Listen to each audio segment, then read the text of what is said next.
जैसा कि आपको पता है, उत्तर प्रदेश पुलिस का जो री एग्ज़ाम है, उससे संबंधित अगर हम बात करें तो पेपर जो है बहुत नज़दीक है और आप जो है तैयारी में जुट जाएं। आज से जो हमारा सेशन स्टार्ट होगा ये मैथ प्रैक्टिस सेट, जिसमें आपको पता है कि मैथ के जो क्वेश्चन होते हैं वो मैथ के क्वेश्चन लगभग 17, 18 या फिर 20, इतना योगदान है इसका। ठीक है, किसी सेट में 17 मिलेगा, किसी में 18, किसी में 20। तो आज जो हम क्वेश्चन अब पढ़ाने जा रहे हैं उसमें आपको ये बता दें कि मैथ के क्वेश्चन होंगे और मैथ के question practice previous year question होगा। ठीक, पुराने पेपर के क्वेश्चन हैं, एसआई के क्वेश्चन हैं, जेल वार्डन के क्वेश्चन हैं, उत्तर प्रदेश पुलिस के क्वेश्चन हैं। तो आपको यहाँ पर मिक्स क्वेश्चन मिलेगा प्रैक्टिस सेट में। ठीक, जिस तरीके से पेपर में आता है। चलिए स्टार्ट करते हैं। पहला क्वेश्चन देखिए ध्यान से। पहला क्वेश्चन लिखा है 9997 मल्टीप्लाई 1003। तो आप सबसे पहले यह देखिए कि ऐसे प्रश्नों को अगर हमें मल्टीप्लाई करना पड़ जाए तो बहुत ज्यादा टाइम लगेगा। तो आपको कम समय में अगर इसे सॉल्व करना है तो सबसे पहले इन दोनों के बीच में एक ऐसी संख्या सोचिए कि यह क्या हो सकता है। जैसे कि यहाँ पर देखिए, यहाँ पर ये 10,000 से 3 ज्यादा है और ये 10,000 से 3 क्या है, कम है। 10,000 से ये 3 क्या है, कम है।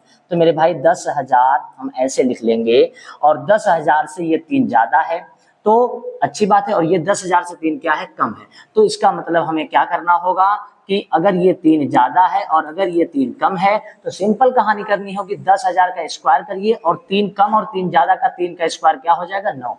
सीधे 10,000 का स्क्वायर होता है, यहाँ पर 4 जीरो है तो 1 2 3 4 5 6 7 8 ये हो जाएगा। इसमें से माइनस क्या करना होगा, 9। जैसे -9 करेंगे आप तो यहाँ पे 10 में से 9 चला जाएगा 1, बाकी जितनी भी संख्या बची वहां पर आता चला जाएगा 9। वहां पर क्या आ जाएगा मेरे भाई, वहां पर आ जाएगा, वहां पर क्या आ जाएगा, 9 आ जाएगा। ठीक है, तो अब देखिए यहाँ पर 9 आ जाएगा, तो यहाँ पर 9 आ जाएगा और यहाँ पर भी 9 आ जाएगा। तो ये इसका आंसर निकल के आया। अब गिन लीजिए 1 2 3 4 5 6 7 और एक 8। तो यहाँ पर देखिए 1 2 3 4 5 6 7 और एक 8। इसका मतलब ये सी नंबर आंसर इसका क्या हो जाएगा, सही हो जाएगा। और इस तरीके से ये प्रश्न हल होगा।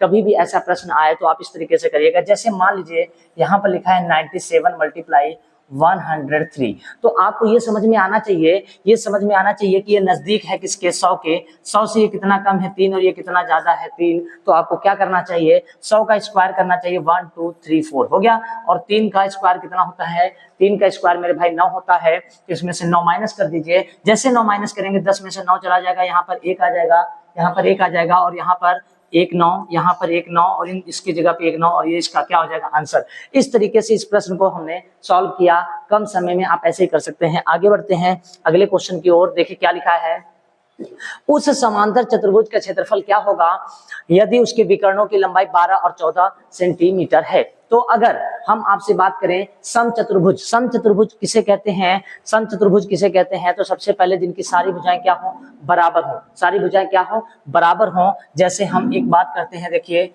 इस तरीके से बनेगा, इस तरीके से बनेगा, लेकिन यहाँ पर ये जो विकर्ण होगा इसे हम क्या कहेंगे, D1, और जो ये विकर्ण होगा मेरे भाई इसे क्या कहेंगे, D2।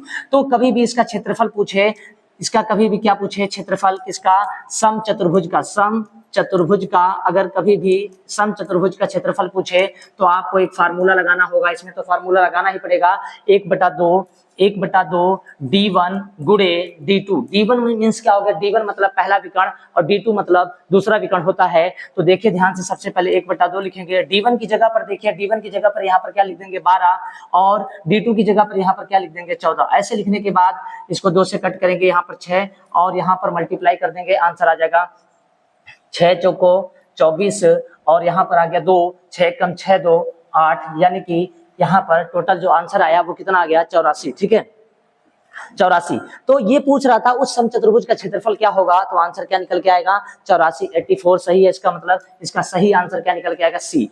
आप ऐसे ही क्वेश्चन आपको पेपर में देखने को मिलेंगे।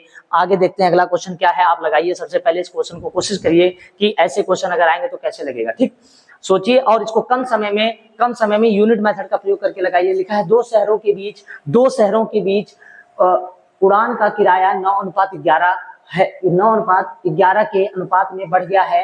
किराए में हुई बढ़ोतरी क्या है अगर मूल किराया 18,000 रुपए था। तो सबसे पहले देखिए मूल किराया अगर हम आपको बताएं तो मूल किराया जो है और जो किराया है वो अगर देखा जाए तो यहाँ पर देखिए मूल किराया जो हमारे पास निकल के आ रहा है, चलिए हम यहाँ पर बता दें। यहाँ पर पहले किराया कितना था, 9 था, अभी कितना है 11 है। तो 9:11, ये जो 9 है यही इसे हम मूल किराया क्या कहते हैं, मूल किराया 9 है। और 9 यूनिट का मान कितना दे रखा है, 18,000 दे रखा है, 18,000। तो 9 एकम 9, 9 दूना 18, 1 यूनिट का मान कितना हो जाएगा 2,000, 11 का मान कितना हो जाएगा मेरे भाई 22,000। और इसका करेक्ट आंसर 22,000 अगर आप ला देंगे ये गलत जगह, 22,000 नहीं है। यहाँ पर पूछ क्या रहा है, किराए की बढ़ोतरी बताना है। तो बताइए पहले किराया जो था, पहले किराया कितना, आप कहेंगे पहले किराया 18,000, अभी किराया कितना है 22,000 है। तो 22,000 है, 18,000 22,000 हुआ है तो कितने की बढ़ोतरी हुई है, तो आप कहेंगे 4,000 की। कितने हजार की, 4,000 की। तो यहाँ पर जो करेक्ट आंसर आएगा वो क्या हो जाएगा 4,000, क्या हो जाएगा 4,000। तो इस तरीके के प्रश्न आते हैं और इस तरीके के प्रश्न आ रहे हैं तो आपको पहले सोच समझ के लगाना वरना गलती हो जाएगी। पहला गलत यहाँ पर क्वेश्चन हो जाता है आपका 22,000, ठीक। लेकिन इसका सही करेक्ट आंसर क्या है 4,000। अगले क्वेश्चन की ओर बढ़ते हैं। लिखा है 3 संख्याओं, क्या लिखा है, 3 संख्याओं का औसत कितना है 40 है। ओके, 3 संख्याओं का औसत कितना है 40 है। अच्छा एक बात बताइए, 3 संख्याओं का औसत अगर 40 है तो इनका योग कितना होगा, तो 4 3 12 120 हो जाएगा, ठीक है। योग जो निकल के आया मेरे भाई वो कितना होगा 120। आपको ये पहले बेसिक ज्ञान बता दें कि अगर कभी भी औसत दिया हो और संख्या दिया हो तो योग कैसे निकालते हैं, याद रखिएगा योग कैसे निकालते हैं। योग बराबर होता है औसत गुणे संख्या, औसत गुणे संख्या, ये आप याद रखिएगा, ये काम आएगा, ठीक है। अब यहाँ लिखा है औसत कितना है मेरे भाई 40 है और संख्या कितनी है 3 है, तो इसका जो योग निकल के आएगा 4 3 12 120 आएगा। इसका जो योग आएगा 120 आएगा, ठीक है। अब हमसे क्या कह रहा है, इतना हम कोई भी किसी भी तरीके से इतना नहीं लगाते, लेकिन फिर भी हम आपको समझाने के लिए इतनी बात बता रहे हैं। यहाँ लिखा है उनमें से पहली संख्या अन्य दो संख्या के योग का, उनमें से पहली संख्या अन्य दो संख्या के योग का 1/3 है। तो पहली संख्या क्या है, तो मेरे भाई सबसे पहले बताइए कि जो 1/3 है इसका मतलब आप समझ गए होंगे कि टोटल 3 है, उसमें से पहली संख्या जो यहाँ पर है वो कितना है, यहाँ पर 1 है और 1 है। तो अगर हम देखें तो 3 और 1 देखा जाए तो टोटल कितने यूनिट बनता है, तो आप कहेंगे 4 यूनिट। और 4 यूनिट का मान कितना है 120 है, तो 4 3 12, 1 यूनिट का मान कितना हो जाएगा 30। तो हमसे क्या पूछा है, पहली संख्या बताइए। तो पहली संख्या इसका जो निकल के आ रहा है वो कितना निकल के आ रहा है, 30 निकल के आ रहा है। करेक्ट आंसर इसका जो है डी नंबर सही होगा। कौन सा होगा, डी नंबर सही होगा। यानी कि ऐसे प्रश्नों को लगाने के लिए हमको इनकी कोई भी आवश्यकता नहीं है। क्या करेंगे, यहाँ पर लिखा है अन्य दो संख्या के योग का। देखिए जो पहली संख्या है, पहली संख्या अन्य दो संख्या कौन है, सेकेंड नंबर और कौन सी है, सेकेंड नंबर और कौन सी है, थर्ड के योग का 1/3 है, 1/3 है। तो ऐसी दशा में देखिए पहली संख्या क्या है, फर्स्ट ये हो गया और यहाँ पर सेकेंड बटा थर्ड अगर हम ऐसे करते हैं तो यहाँ पर 1 बटा क्या निकल के आएगा मेरे भाई 3। तो आप देखिए पहली संख्या और दूसरी तीसरी मिलाकर कितना हो गया 3 और 1 मिलाकर कितना होता है 4, 4 यूनिट बराबर कितना होता है 40, तो 1 यूनिट बराबर 10, तो 1 यूनिट का मान 10 हो गया, तो 3 यूनिट का मान कितना हो जाएगा। एक मिनट यहाँ पर एक चीज और समझा दें आपको, यहाँ पर एक चीज और समझा दें कि पहले से हमें पता है कि इन संख्या का योग कितना है 120 है। तो देखिए 3 और 1 4 यूनिट बराबर कितना हो जाएगा, 4 यूनिट बराबर हो जाएगा 120 हो जाएगा। तो 1 यूनिट बराबर कितना हो जाएगा 30, 1 यूनिट बराबर 30 हो जाएगा। 3 यूनिट बराबर कितना हो जाएगा 90। तो 90 और 30 कितना होता है 120 होता है। करेक्ट आंसर हो जाएगा। इसलिए हमसे पूछा कि पहली संख्या बताइए, तो आंसर क्या हो जाएगा 30 हो जाएगा। या फिर हम इस तरीके से लगा लेंगे या फिर हम ऐसे लगा लेंगे, ठीक। आगे बढ़ते हैं अगले प्रश्न की ओर। देखिए ध्यान से क्या लिखा है, -1/2 करके लिखा है। तो देखिए हम ऐसे लिखेंगे -1/2, यहाँ पर मल्टीप्लाई लिखा है x-5, फिर प्लस का लिखा है 3, फिर बराबर -5 बटे क्या लिखा है 2। तो मेरे भाई ऐसे प्रश्नों को कैसे हल करते हैं, सबसे पहले -1/2 का गुणा इसमें करेंगे तो -x/2 हो जाएगा, फिर इसके बाद इसमें करेंगे तो प्लस का 5/2 हो जाएगा, फिर प्लस का 3 यहाँ ऐसे ही रहेगा, फिर माइनस का 5/2 इस तरीके से आएगा, ठीक है। अब देखिए 5/2 ये है, 5/2 ये है, ये उठ के इस साइड में सकता है। जैसे इसको उधर ले जाएंगे तो यहाँ पर माइनस का 5/2 हो जाएगा और ये उठ के जाएगा तो -5/2 ऐसे ही रहेगा। और यहाँ पर ये प्लस का 3 उठ के जाएगा तो ये हो जाएगा -3, और यहाँ पर माइनस का x/2 है। अगर हम माइनस कॉमन ले लें तो ये हो जाएगा प्लस, ये हो जाएगा प्लस, ये हो जाएगा प्लस, ठीक है। अब देखिए 5 और 5 यहाँ पर देखिए जब जोड़ेंगे तो 10 होगा, 10 को 2 से भाग करेंगे तो यहाँ पर 5 ही आएगा मेरे भाई। 5 और 3 कितना होता है, 8 होता है। और यहाँ पर बटा 2 आएगा, 2 का गुणा इधर करेंगे तो यहाँ पर 8 दूना क्या हो जाएगा, 16। 8 दूना कितना हो जाएगा, 16। इस तरीके के प्रश्नों को लगाना है, इस तरीके से लगेगा। ए नंबर आंसर सही है। और आप इस तरीके के प्रश्नों को स्पीड आगे बढ़ते हैं अगले प्रश्न की ओर। अगला प्रश्न देखिए क्या लिखा है। लिखा है a माइनस बी बराबर 1 है और बराबर 6 है। A Q minus B Q का मान बताना है। तो सबसे पहले हम आपको बता दें a माइनस बी बराबर 1 है, ठीक है। और आपको ए क्यू माइनस बी क्यू बताना है तो सबसे पहले आप क्या करेंगे, इसमें पहले वाली संख्या का भी होल क्यूब कर देंगे और दूसरी होल क्यूब कर देंगे, ठीक। अब देखिए जब हम इसका होल क्यूब करते हैं तो यहाँ a क्यूब होगा minus b cube minus 3ab bracket में a माइनस बी बराबर 1, ठीक है। अब देखिए हमें इसका ही मान बताना है, यानी कि जिसका मान बताना है उसका नाम क्या है, A Q minus B Q, ठीक। तो बाकी जो भी मटेरियल बचेगा हम दूसरा ट्रांसफर देंगे और इस तरीके से आंसर आ जाएगा। यहाँ पर लिखा है A Q minus B Q minus 3 हो जाएगा A into B. A into B का मान कितना है मेरे भाई, 6 है तो यहाँ पर 6 लिख देंगे। और ए माइनस बी का मान कितना है, ए माइनस बी का मान 1 है तो यहाँ पर 1 रख देंगे और यहाँ बराबर देंगे, ठीक। देखिएगा 6 3 का कितना होगा 18, 18 माइनस गुटे इधर जाएगा तो एक में 18 जुड़ जाएगा, यहाँ पर क्या हो जाएगा 19। और किसका आंसर से पूछ रहा था, ए क्यू माइनस बी क्यू का आंसर पूछ रहा था, तो इसका जो आंसर निकल के आएगा वो कितना होगा 19, यानी सी नंबर आंसर एकदम सही है, ठीक। आगे बढ़ते हैं अगले की ओर। प्रश्न क्या कह रहा है देखिए। लिखा है एक संख्या उनकी क्रमानुपाती के 58 गुना से 3/4 बड़ी है, वह कौन सी है। तो एक वो संख्या है x है, जैसे माना क्या है x है और उसके व्युत्क्रमानुपाती क्रमानुपाती 1/x होता है मेरे भाई के 58 गुना, ठीक है। 3/4 बड़ी है माइनस 3/4 क्या है, बड़ी है। इस तरीके से इस प्रश्न को सॉल्व करेंगे। लेकिन हमें क्या करना चाहिए, इनमें से कोई एक ऑप्शन उठाना चाहिए और ऑप्शन यहाँ पर रख देना चाहिए x की जगह पर और कैलकुलेट कर कर हमें आंसर लाना चाहिए कि 3/4 आ जाए, ठीक है। तो सबसे पहले देखिए जैसे लिखा था एक संख्या, तो एक संख्या ने क्या लिख दिया x, उनकी व्युत्क्रम मतलब उल्टा हो रहा है 1/x हो जाएगा कि 58 गुना, गुणे का मतलब यहाँ पर का मतलब क्या होता है गुणा, और 58 गुना लिख दिया बराबर 3/4 बढ़िया, तो हमने इस तरीके, ठीक है। अब अगर हम यहाँ पर x की जगह पर मान लेते हैं 8 मिनट के लिए, मान लेते हैं 8, छोटी संख्या आराम से हो जाएगा 8 माइनस 58 अपन के। अब हम इसे थोड़ा सा कैलकुलेट करते हैं कि ये कट जाए, और अगर काटेंगे इसे 2 से तो अगर हम 2 से काटते हैं 2 चौको 8, इसको 2 से काटते हैं 2 दूना 4 1 18, ठीक है। अब इसको मल्टीप्लाई करते हैं 8 चौको 32, 8 को 32 में से हम 9 माइनस कर दें, 32 में से अगर हम 9 माइनस कर देते हैं तो कितना बचेगा, तो यहाँ पर 3 बचेगा और नीचे कितना बचेगा 4, तो देखिए 3/4 आ रहा है। इसका मतलब है कि डी नंबर आंसर सही है, यानी x का मान हम 8 रख सकते हैं और x का मान हम 8 रखेंगे तो ये आंसर एकदम सही हो जाएगा, ठीक है। ऐसे प्रश्न भी पेपर में बहुत अच्छे होते हैं और पूछे जाते हैं। देखिए अगला क्वेश्चन क्या लिखा है, ध्यान से देखिएगा।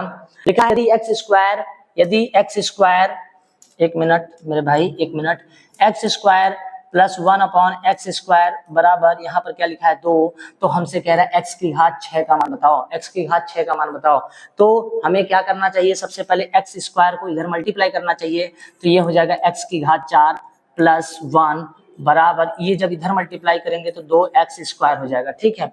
हम इस तरीके से कर सकते हैं और इस तरीके से अगर हम करेंगे तो हम इसको सबसे पहले देखिए x की घात 4 को हम ऐसे ही रहने देंगे, जब इधर लाएंगे इसको तो -x² प्लस क्या हो जाएगा 1 बराबर 0, इस तरीके से समीकरण बनेगा, ठीक है। अब इस तरीके से समीकरण तो बन जाएगा, कोई दिक्कत वाली बात भी नहीं होगी। तो कौन सा मान यहाँ पर रखें कि 0 बन जाए, तो मन में कैलकुलेशन करना है। जैसे मान लीजिए हमने 1 रखा, मान लीजिए 1 रखा, 1 की घात 4 करेंगे 1 आएगा -2 गुणे यहाँ पर 1 हो जाएगा प्लस 1 हो जाएगा, 1 और 1 कितना हो जाएगा 2, 2 में से 2 जाएगा, आंसर हो जाएगा 0। तो इस तरीके से सी नंबर आंसर से होगा। या फिर इस पूरे प्रश्न को हल करिए और फिर सॉल्व करिए। इससे बढ़िया ये है कि आप इसी जगह पर सॉल्व कर सकते हैं मेरे भाई, इसी जगह पर सॉल्व कर सकते हैं। और आपको आंसर कितना लाना है, 2 लाना है। क्या लाना है, 2। पहले समझने की कोशिश करिए, आपको आंसर क्या लाना है, 2। तो क्या रखोगे कि 2 आ जाए, तो मन में सोचोगे x² की जगह पर क्या रखो और x² की जगह पर क्या रखो कि जोड़ने पर 2 आ जाए। तो आपको इतना तो आइडिया होगा कि x बराबर अगर हम 1 रख देते हैं तो 1 रखेंगे तो 1 का क्या बनेगा होल स्क्वायर प्लस 1/x का 1 का होल स्क्वायर, तो यहाँ पर आएगा 1 + 1 बराबर आंसर आ जाएगा 2। जब अगर ये 2 आ गया, हमें बताना क्या है, हमें बताना है x की घात कितना है, यानी कि 1 की घात अगर हम 6 करते हैं तो हमेशा 1 ही आएगा और सही आंसर क्या हो जाएगा, सी नंबर सही होगा, ठीक है। देख लीजिए किसी भी 1 की पावर अगर कुछ भी होगा तो उसका मान हमेशा 1 ही रहेगा। आगे बढ़ते हैं, अगला प्रश्न क्या है, लिखा 3 क्रमागत प्राकृतिक संख्या का योग से हमेशा विभाजित होता, 3 प्राकृतिक संख्याओं का योग हमेशा विभाजित होता है, किससे विभाजित, जैसे लिखा है 1 + 2 + 3, तो अब देखिए 3 2 5 और 1 6, क्या यह 6 जो है हम 9 से या 15 से किससे काटते हैं, नहीं, इससे किससे काट सकते हैं, 3 से काट सकते हैं। तो इसका जो सही आंसर है वो क्या हो जाएगा, 3 हो जाएगा। जिस तरीके से लिखा वो ये है, 3 क्रमागत प्राकृतिक संख्या का योग हमेशा विभाज्य होगा। तो पहले चलिए मान लेते हैं, हमको जरूरी नहीं कि 1 2 3 ही माने, हम मान लेते हैं 4 + 5 + 6।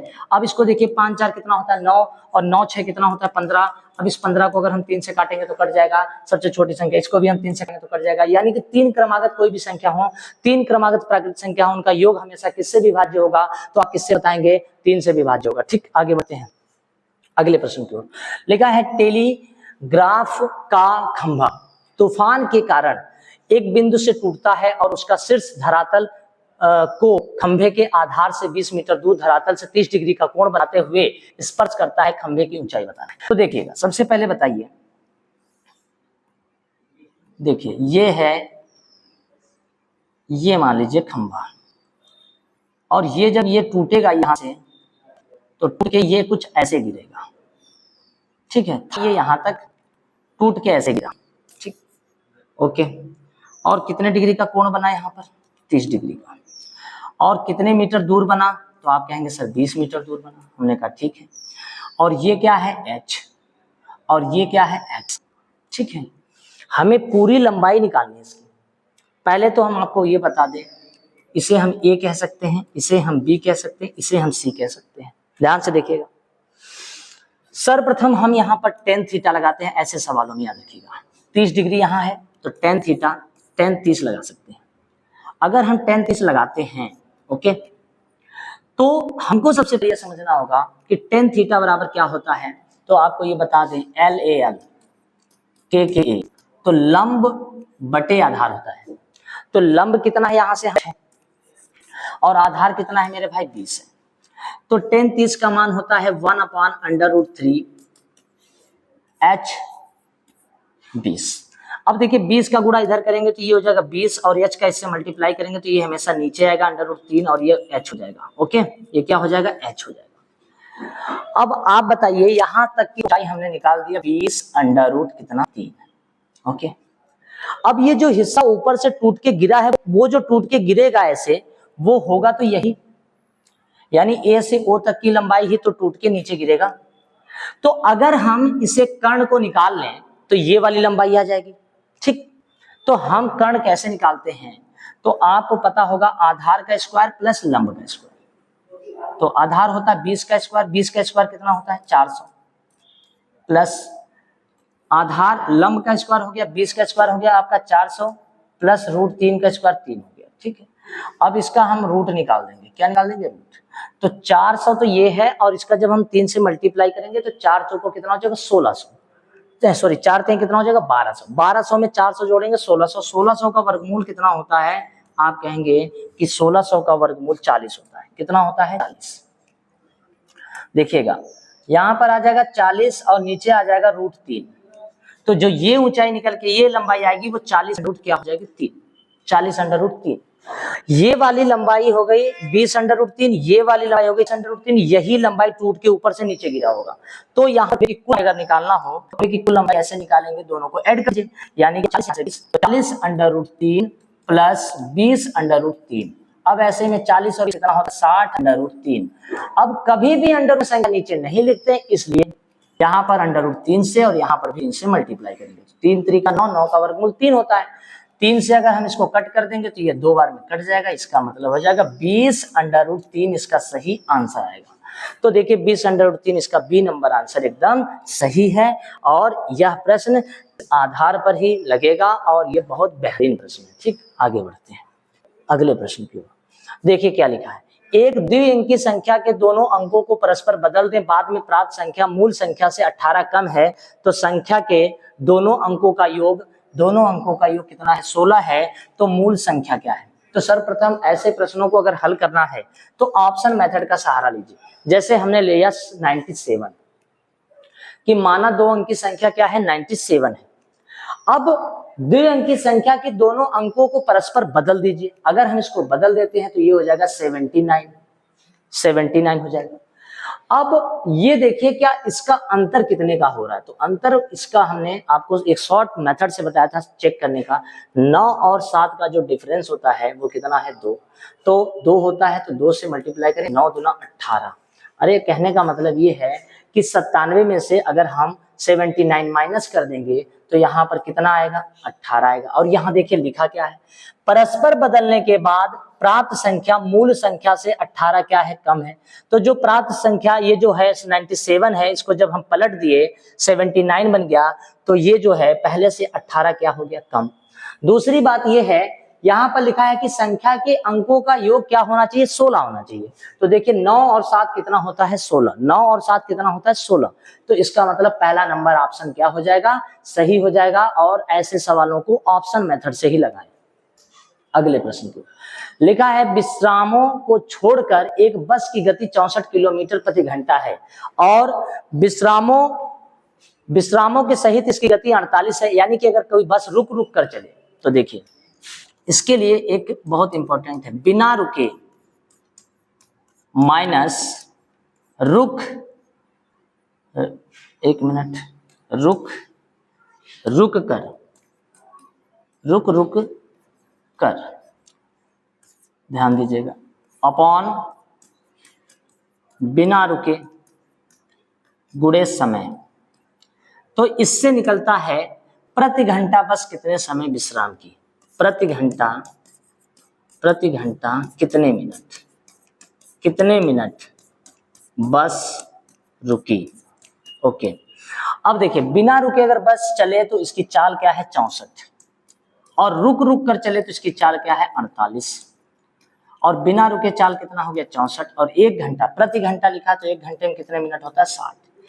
तो यहाँ पर माइनस करिए 64 में से 48 अगर हम माइनस करते हैं तो यहाँ पर कितना हो जाएगा 16 हो जाएगा। क्या हो जाएगा मेरे भाई 16।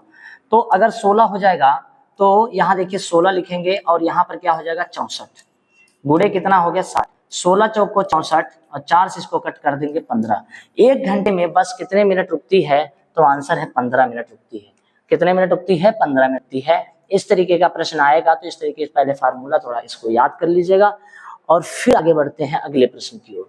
लिखा है दो संख्याओं के बीच का अंतर कितना है 3 है और उनके वर्गों के बीच का अंतर कितना है 63 है। इसमें सबसे बड़ी संख्या, हम 2 तरीके आपको बताने हैं, या तो ऑप्शन मेथड ले लीजिए, अगर ऑप्शन मेथड से भी करते हैं तो कोई दिक्कत वाली बात नहीं है, ऑप्शन मेथड सही है, और विदाउट ऑप्शन करना चाहते हैं तो भी सही है। पढ़िए, दो संख्याओं के बीच का अंतर कितना है 3, माना वो दो संख्या क्या है x माइनस वाई, इनका अंतर क्या हो गया 3 हो गया। ओके, आगे बढ़ेंगे, यहाँ पर लिखा है उनके वर्गों के बीच का अंतर x square minus y square बराबर कितना लिखा है मेरे भाई 63 लिखा है। अब आपको हम बता दें ये फर्स्ट हो गया और ये क्या हो गया सेकंड हो गया। अगर ये जैसे बोल रहा है उस आधार पे करें तो इस तरीके से होगा। तो सबसे पहले बताइए x square minus y square को अगर हम तोड़ना चाहें तो हम इस चीज को तोड़ सकते हैं कैसे, एक्स माइनस वाई और एक्स प्लस वाई और बराबर 63। पहले ध्यान से सुनते रहिएगा, आपको पूरा डिटेल बता रहे हैं कि ऐसा होता है, लेकिन अगर हम शॉर्टकट करना चाहें तो 5 सेकंड भी नहीं लगेगा, सवाल सॉल्व हो जाएगा। लेकिन पहले समझिए, अब देखिए x माइनस वाई का मान दे रखा है कितना 3, तो अगर x माइनस वाई की जगह पर अगर हम यहाँ पर इतने की जगह पर मेरे भाई यहाँ 3 रख दें, ठीक, और 3 से इसको कट कर दें तो 3 दूना 6, 3 एक कम 3, 21 आ जाएगा। तो दोनों समीकरण तैयार हो गए, एक है x माइनस वाई बराबर 3 और दूसरा हो गया x प्लस वाई बराबर 21। अब ध्यान से देखिए, अगर हम इसको कट करते हैं तो यहाँ पर 2x आएगा, 21 और 3 कितना हो जाएगा, यहाँ पर 24 होगा, 2 से उड़ा दीजिए, x बराबर कितना आ गया 12, x बराबर 12 आ गया। और y बराबर अगर कोई पूछता है तो आप कहेंगे 9, क्योंकि 12 में से 9 जाएगा तो 3 होगा, 12 और 9 जोड़ेंगे तो कितना हो जाएगा 21 हो जाएगा। तो सबसे पहले पूछ रहा सबसे बड़ी संख्या क्या है, तो सबसे बड़ी संख्या 12 है, ए नंबर आंसर सही है। लेकिन अगर हम ऑप्शन मेथड का सहारा लें तो कैसे करेंगे, तो हम ऐसा मानेंगे कि माना, देखिएगा ध्यान से, माना सबसे बड़ी संख्या क्या है 12, ठीक, 12 है, 12 और एक ऐसी संख्या मानिए जिसे घटाने के बाद अंतर कितने का है 3 का, तो दूसरी संख्या क्या हो जाएगी 9। 12 और 9 का डिफरेंस कितने का होता है मेरे भाई 3 का, और 12 का स्क्वायर कितना होता है 144 और 9 का स्क्वायर कितना होता है 81। 144 और 81 का जो अंतर है वो कितना आ जाएगा 63। ऑप्शन से हम कर सकते थे, इस तरीके से प्रश्न लगेगा, ठीक है, इस तरीके से प्रश्न लग सकता है। ये मेथड या करके हम ऐसे लिख दिए, ठीक। या तो हम इस तरीके से डिटेल में करें या फिर हम इस तरीके से शॉर्टकट करें, तो थोड़ा सा अपने आप को एक्टिव करिए, आराम से हो जाएगा प्रश्न। लिखा, दो उम्मीदवारों के बीच कॉलेज के एक चुनाव में एक को कुल वैध वोटों का 55% वोट मिला, अच्छी बात है। और कुल वोट कितने थे? तो सबसे पहले कुल वोट थे 15,200। अब ध्यान से सुनिए, 15,200 में 15% वोट क्या है? वैध नहीं है। तो इसका मतलब है अवैध है, तो बचा कितना? 85%। 85% बचा, ओके।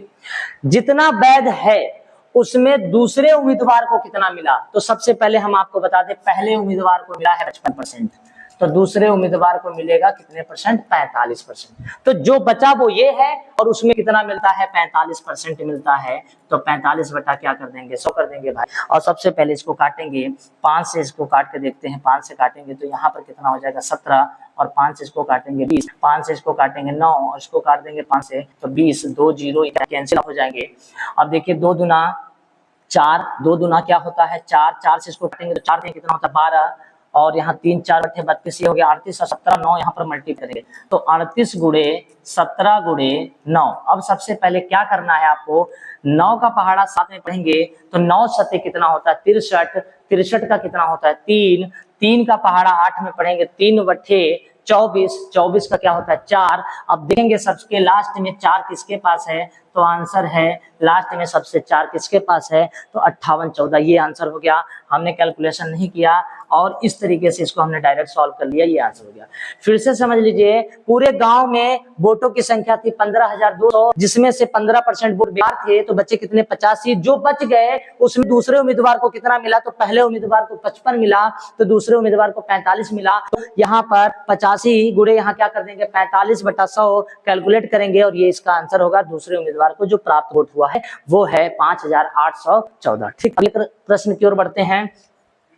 लिखा है 45,000 की राशि पर 4 वर्ष के अंत में 15,300 साधारण ब्याज मिलता है। इतनी ही अवधि में इसी ब्याज दर पर इसी राशि पर लगभग कितना चक्रवृद्धि ब्याज मिलेगा? ये बड़ा सवाल है, लेकिन आपको बता दें सबसे पहले I बराबर आप PRT अपान 100 का प्रयोग करेंगे। I बराबर PRT अपान 100 का प्रयोग करेंगे तो इंटरेस्ट कितना है मेरे भाई? 15,000, कितना है यहाँ पर? 45,000 है। कितना है? 45,000 है। और दर कितना है? दर हमें मालूम नहीं है। समय कितना है? 4 है, और बटे में कितना? 100। 2 जीरो से 2 जीरो क्या हुआ? और 1 जीरो से ये जीरो क्या हुआ? कैंसिल आउट हो गया। अब हम अगर इसे काटते हैं, 9 बटे 45 और 9 एकम 9, 9 सत्ते 63, 170 हुआ। 5 चौको 20 से अगर हम इसको उड़ा दें तो यहाँ पर 8.5% इसकी दर आ जाएगी। यानी कि दर तो हमने निकाल दिया। अगर हमने दर निकाल लिया तो अब हमको क्या निकालना है? CI निकालना है। तो देखिए टोटल अमाउंट कितना है? 45,000 है। कितना है? 45,000 है।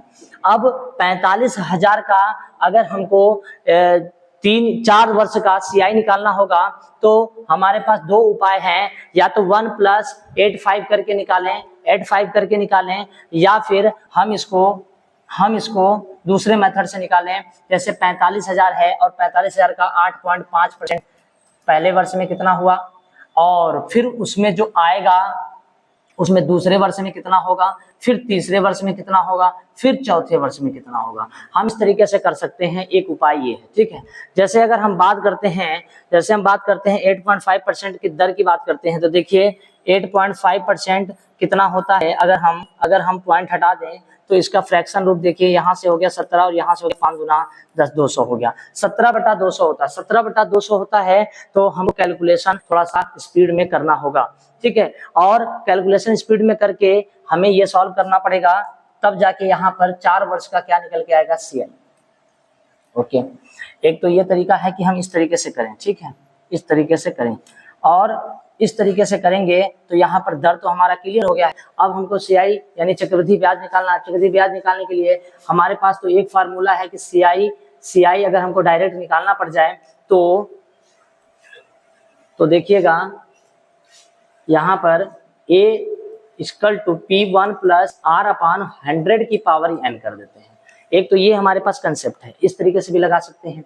तो इस तरीके से लगाएंगे, और लगाने के बाद आप इसमें आपको बताना क्या होगा? चक्रवृद्धि ब्याज। अगर आपसे ऐसे ना लगे ऐसे ना लगे तो आप किस मेथड का प्रयोग करेंगे, आप यूनिट मेथड का प्रयोग करेंगे और यूनिट मेथड में आप 8.5 का फ्रैक्शन करेंगे। कितना करेंगे, इसका फ्रैक्शन करेंगे और फ्रैक्शन करके जो आएगा उससे आप लगा सकते हैं। तो इस वाले फार्मूले में आप r का मान यहाँ पर रख दीजिएगा 8.5 और 100 से मल्टीप्लाई करेंगे तो 108.5 कुछ करके आ जाएगा और उसकी पावर यहाँ क्या करेंगे 4 और उसे कैलकुलेट करेंगे, तब इसका जो सही आंसर निकल के आएगा वो डी होगा।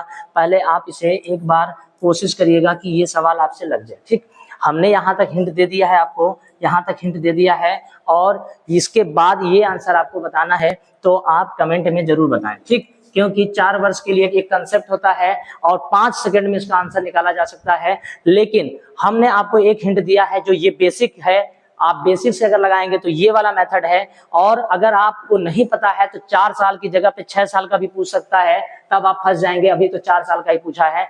फिलहाल के लिए हमने साधारण ब्याज से दर निकाल दिया है और यहाँ आपको बताना है और ये HW हो जाएगा। ठीक, आगे बढ़ते हैं।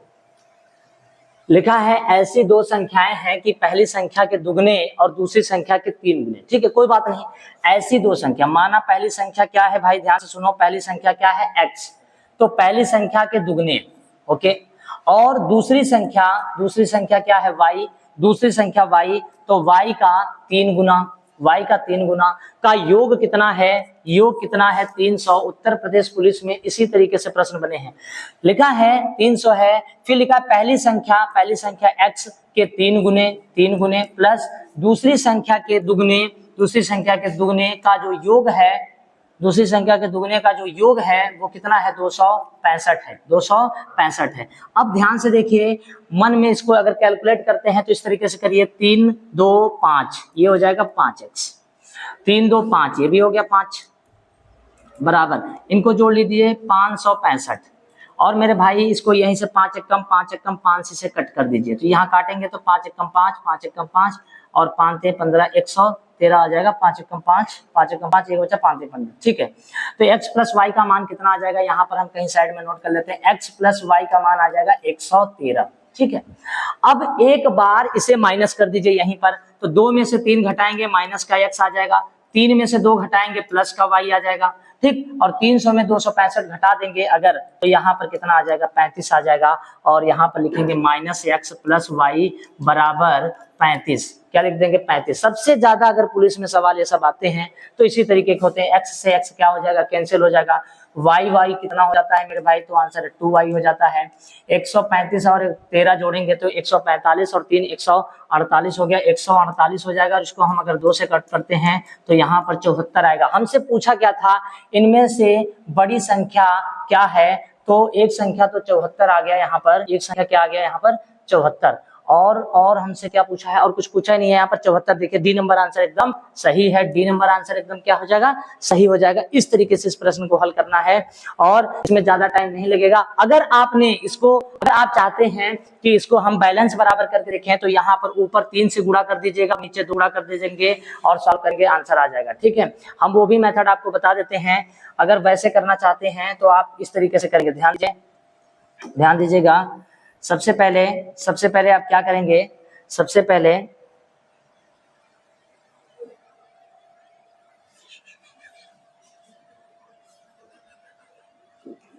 एक मिनट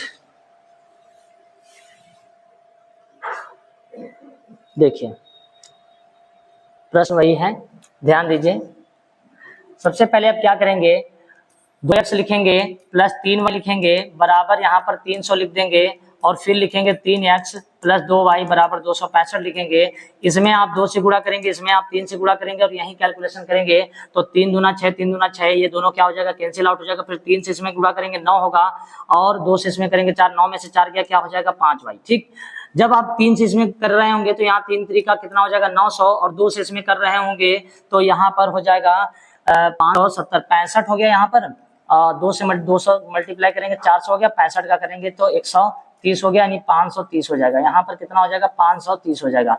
अब हम इन दोनों को माइनस करेंगे, यहाँ पर 530 900 में से घटाएंगे तो यहाँ पर क्या आ जाएगा 70 और यहाँ पर 8 में से 5 गया, 8 में से 5 गया, यहाँ पर 370, और इसको हम 5 से कट करेंगे तो 5 7 35, 5 7 35 हो जाएगा, और 2 5 चौको 20। देखिए डायरेक्ट आंसर कितना आ जाएगा, 74।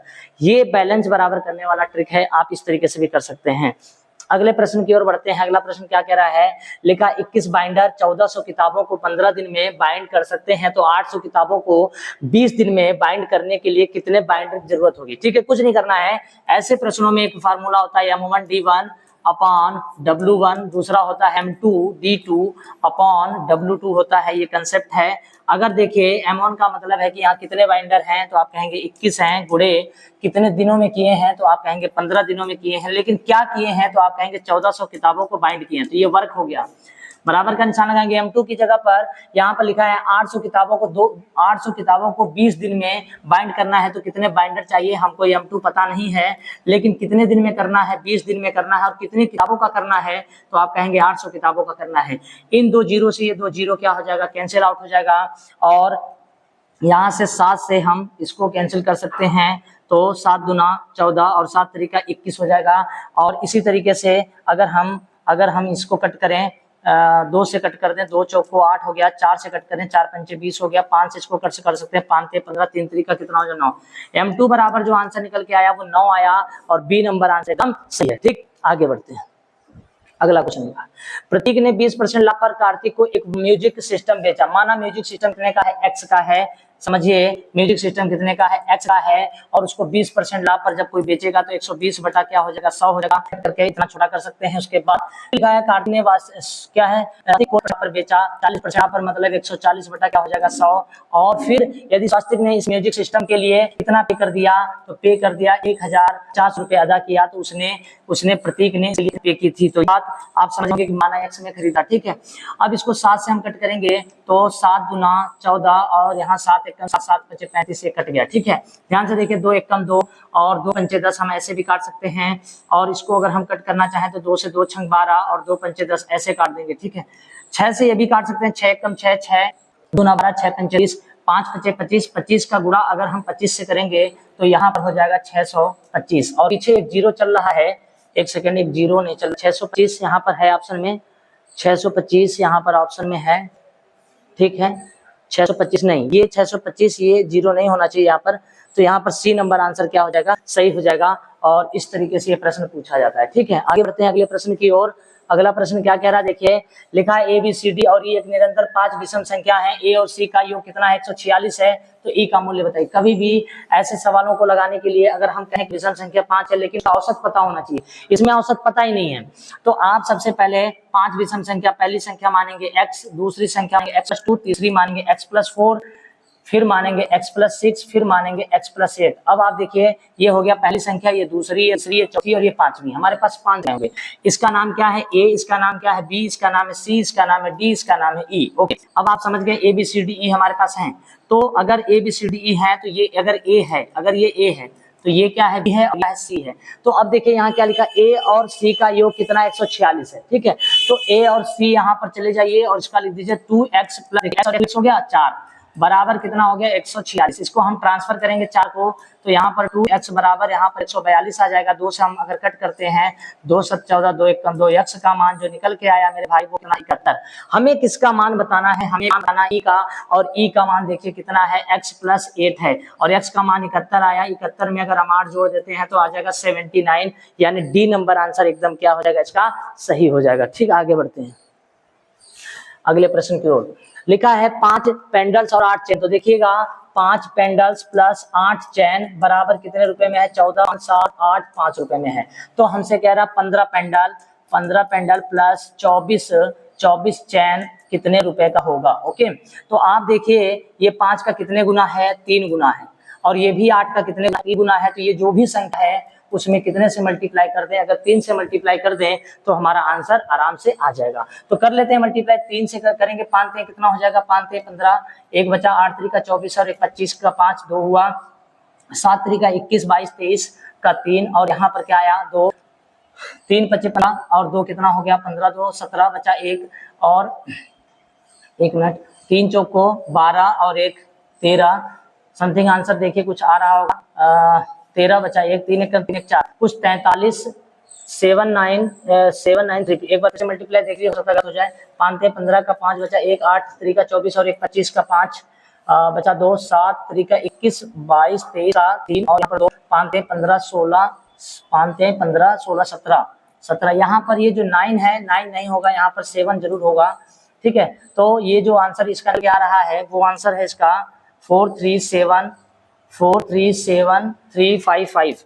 ठीक है, करना कुछ नहीं है, 5 पेंडल और 8 चैन इतने रुपए में है तो 15 पेंडल 24, तो 5 का 3 गुना होता है मेरे भाई 15 और 8 का 3 गुना कितना होता है 24, तो इसका भी 3 गुना कर दीजिए, सीधा आंसर हो जाएगा। ठीक है, आगे बढ़ते हैं, बी हो जाएगा इसका आंसर। अगला क्वेश्चन क्या लिखा है, यदि 25A + 25B 15 है, प्लस बी का औसत बताइए। तो आपको बता दें 25A + 25B बराबर 115 है, तो हमसे A + B बता रहा है कि A + B का औसत क्या होगा। तो सबसे पहले देखिए इन दोनों में क्या कॉमन है, तो आप कहेंगे 25, तो 25 अगर हम कॉमन लेंगे तो +B बचेगा और यहाँ पर 115 है, ये सूटकेस के नीचे आ जाएगा और हमसे कह रहा है इसका औसत बता दीजिए। तो औसत बताने का मतलब है इसके बट्टे में 2 होना चाहिए, तो यहाँ पर भी अगर 2 कर दें तो काम बन जाएगा। तो देखिए 25 दूना क्या हो जाएगा 50, तो यहाँ पर हम 5 से इसको डिवाइड कर दें तो 5 दूना 10 बचेगा और 5 तिहाई 15 यानी 10 से डिवाइड करेंगे 2.3 आ जाएगा। 2.3 का आंसर लगा और 2.3 इसमें कहीं ऑप्शन में नहीं दिया, तो इनमें से कोई नहीं, डी नंबर पे टिक कर देंगे। ठीक है,